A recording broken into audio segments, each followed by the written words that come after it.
అందరూ కూడా అక్షంతలను చేతిలో పట్టుకొని ఈ వ్రతకథను చదువుకొని ఆ తరువాత అక్షంతలను స్వామి వారి మీద కొన్ని, మన తల మీద కొన్ని వేసుకోవాలి.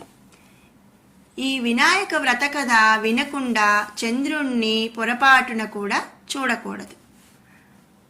వినాయక వ్రతకథ. పూర్వకాలంలో గజాసురునికి ఇచ్చిన వరం వల్ల శివుడు గజాసురుని కుక్షిలో అంటే కడుపులో ఉండిపోయాడు.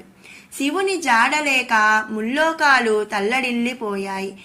గజాసుర ఉదరంలో శివుని కనుగొన్న బ్రహ్మ విష్ణువులు గంగిరెద్దుల వాని వేషంలో గజాసురుని వద్దకు వెళ్ళి ఆటపాటలతో మెప్పించగా ఆ గజాసురుడు సంతోషించిన వాడై ఏం వరం కావాలో కోరుకోమన్నాడు. అందుక గంగిరెద్దుల వేషంలో ఉన్న బ్రహ్మ విష్ణువులు